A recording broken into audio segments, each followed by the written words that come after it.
Okay, guys, welcome to Folsom Prison Blues, where we talk about incarceration. This channel is pretty much highlighting what it's like to be incarcerated in America, specifically in the California prison system. My goal is to bring awareness and to educate the public on what it's like to be locked up in prison. A lot of people don't know, so maybe you're curious about what that process is like, or maybe you're fascinated by the culture, or maybe God forbid you or a loved one is on your way to go to prison or are looking at prison time and you want to know what it's like. You've come to the right place. I'll kind of do a video on each topic and then kind of give a firsthand account of my experiences on each related topic, because I've got a lot of experience in the system, unfortunately. So my goal is to kind of help other people with that. Hopefully you avoid that, but California locks up more of its residents than any other state, and America locks up more of its citizens than any other country. So chances are you or someone you know or someone in your family has been in or exposed to the criminal justice system in California. So with that being said, I'm going to try not to like glorify or glamorize any of this stuff, because at the end of the day, prison is not the place to be. It's not cool. It's not hip. It's not gangster. It's not fucking. It's not the place to be. Okay, the place to be is out here in freedom with your family or your loved ones or your girl or your man or whatever the case is. That's where you need to be. You do not need to be in there. Unfortunately, people get caught up in the culture and kind of make that their lifestyle, and people will refer to that as their career. Like, for example, in prison, they'll say, oh, that guy ruined his career by snitching. Their career. This is the mindset and the mentality of some of these guys. And this is the stuff that I saw that I told myself, I don't want to be like that. I don't want to consider my criminal record my career. That's not cool. Not cool. What is cool is not breaking the law, not terrorizing the streets, not victimizing anybody, not hurting anybody, and being the best you possible. So we'll kind of go in order here.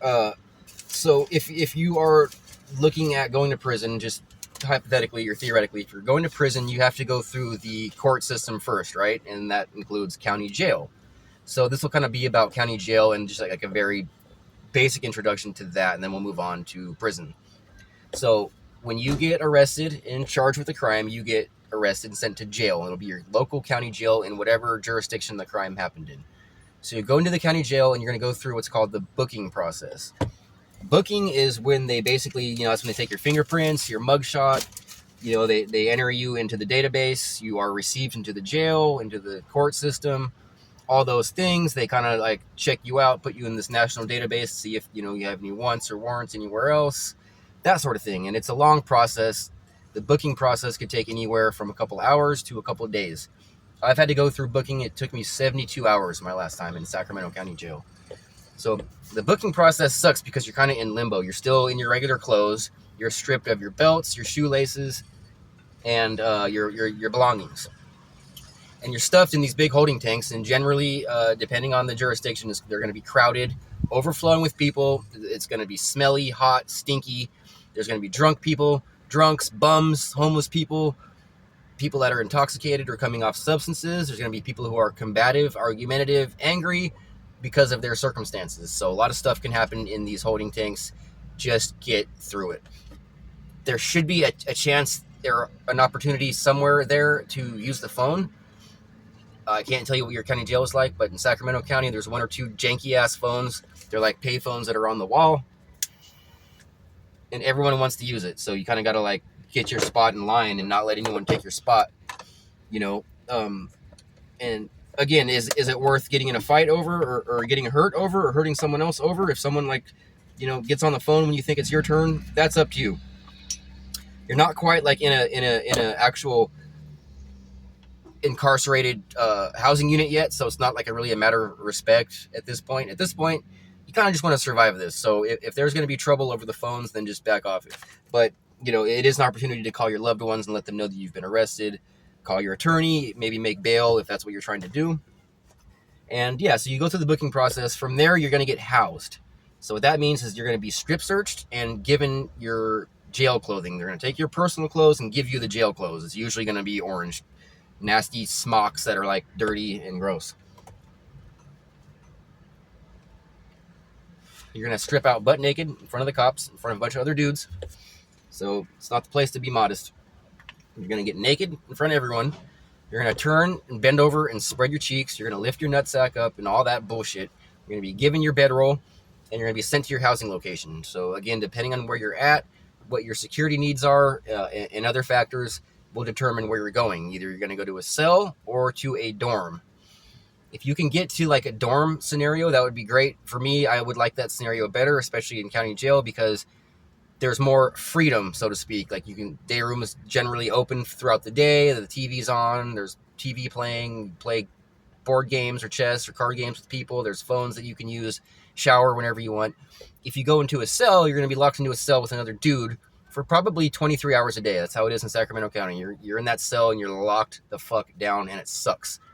So you're going to want to try to get a book or something to read, something to occupy your mind. Hopefully you have a cellmate that's cool. And you're going to basically start getting used to being incarcerated while you go back and forth to court. And that could be several weeks. It could be a couple years. It just depends on your case. I fought 36 years to life. For 2.5 years, I was in county. So it just gives you kind of, but you're going to be there for a little while at least, even if you're going to be lickety split. So basically, you're going to want to get used to doing time. You're going to see what's going on around you. Just kind of keep your eyes open and your mouth shut. Try not to piss anyone off or do the wrong thing. Respect is really big. So try to make sure you don't disrespect anyone, even if it's inadvertently. You know, maybe you're going to go jump on the phone and maybe you didn't know there was a line. And so some guy's like, hey, I was next. And you're like, no, I didn't see anyone next. When in reality, there really was a line. That dude was next. And you just stepped on his toes and now you're in a situation. So if you don't know, ask.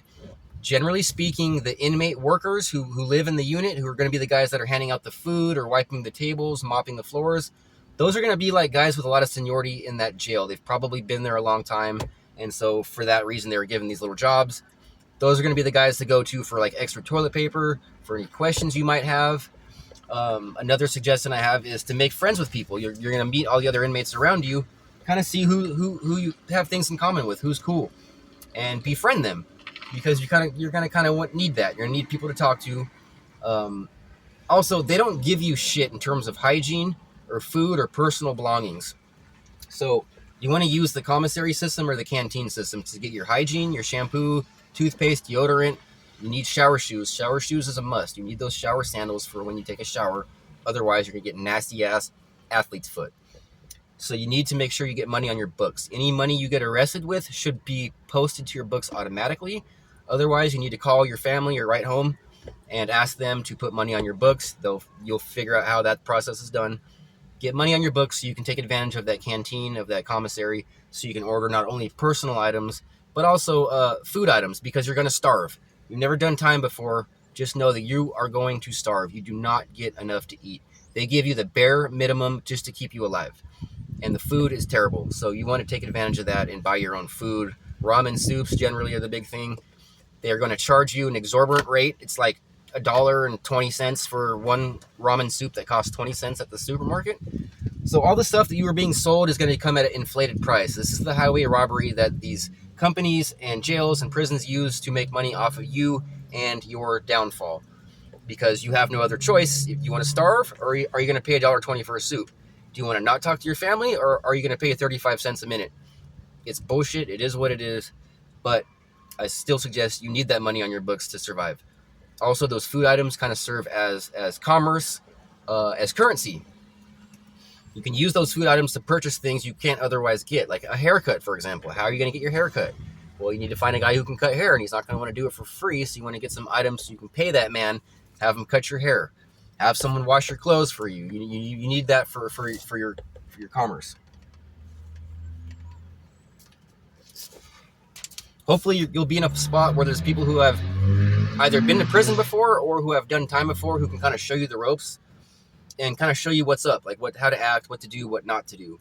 When it comes to the deputies or the guards or the jailers, whatever they are, whatever you want to call them, don't disrespect them. Don't cuss them out or get in a shouting match with them, even if they're in the wrong. They're going to, at some point in time, a guard or a jailer or a deputy is probably going to treat you bad, talk shit to you, punk you, take your shit, toss your house, whatever the case. Don't try to argue back or cuss them out, because you're not going to win that fight. You are not going to win that battle. Okay, then if you do something as stupid as as take flight on one of them. Now you're going to be charged with assault on a peace officer, and that's a serious felony. You do not want that. So just take it. That's just part of doing time.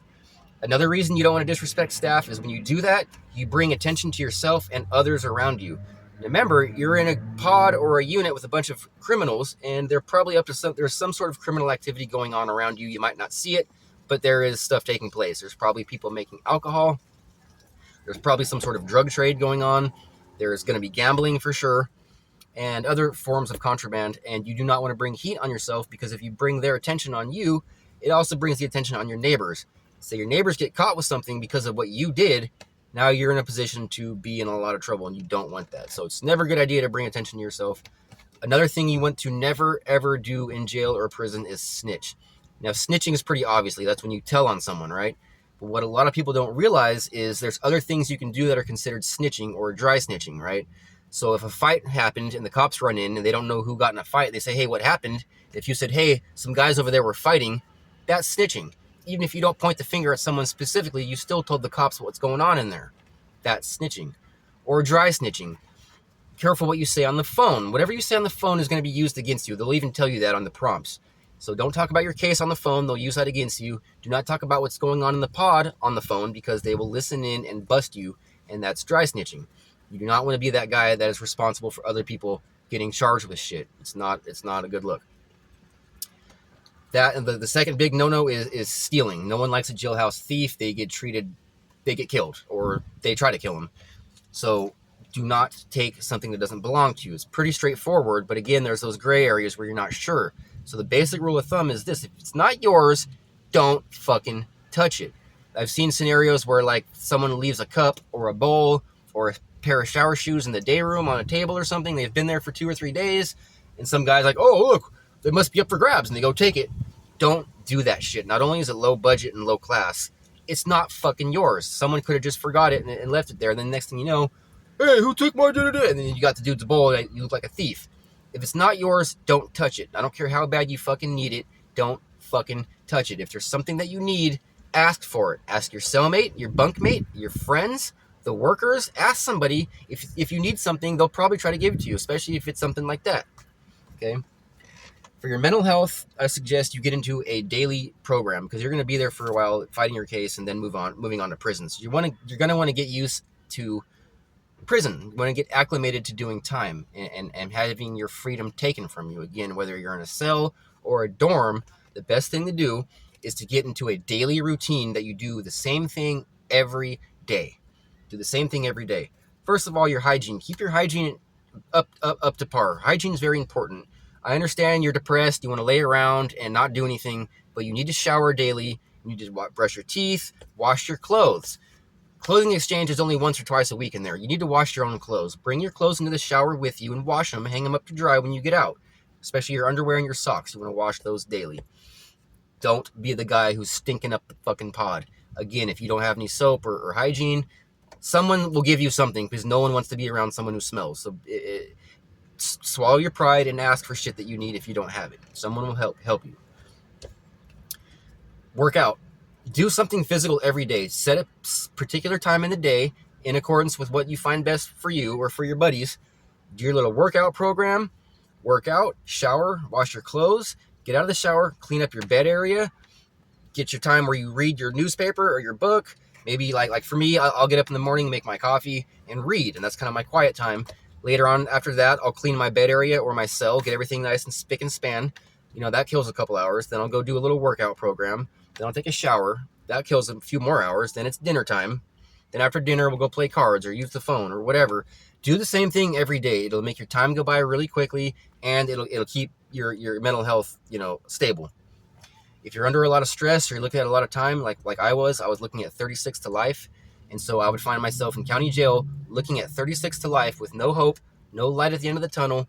And I would start to get anxiety and panic attacks, because the walls would be closing in on me, and I would really start to lose it. And I'd have to slow down my breathing and tell myself over and over, I'm going to be okay. I'm going to be okay. I'm going to be okay. And just those affirmations alone were enough to kind of balance me out and get me right. So you'll find what works for you.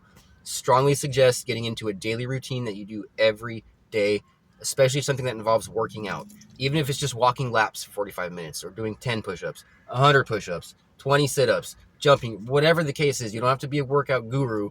Just do something physical every day at the same time, and you will find that this works wonders. So I think I pretty much covered everything. Just stay away from people that are in the bullshit. If you'll see who the troublemakers are, you'll see who the druggies are, you'll see who the guys are who are in the mix. Stay away from those guys, okay? Because even if you don't want to be involved in what they're doing, they might ask you to be involved, and you don't want to be asked or voluntold to do something you don't want to do. So don't even put yourself in that position. Do you stick up for yourself, but don't disrespect anyone, okay? While respecting others. It's pretty straightforward. It's not hard.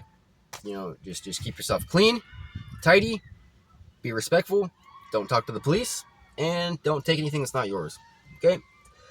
From there, you'll eventually get sentenced and move on to prison, and then we'll do that in another video. So, before I end the video, though, before you go to prison, I would suggest finding out what you're allowed to bring with you to prison. I know, like, from like my county into the California Department of Corrections, CDCR will only allow you to bring one pair of shower sandals, a pair of white shoes, either that you bought on the commissary or that were in your property. If they're all white, you could bring them. A bowl, a cup, and like 5 books and your legal paperwork.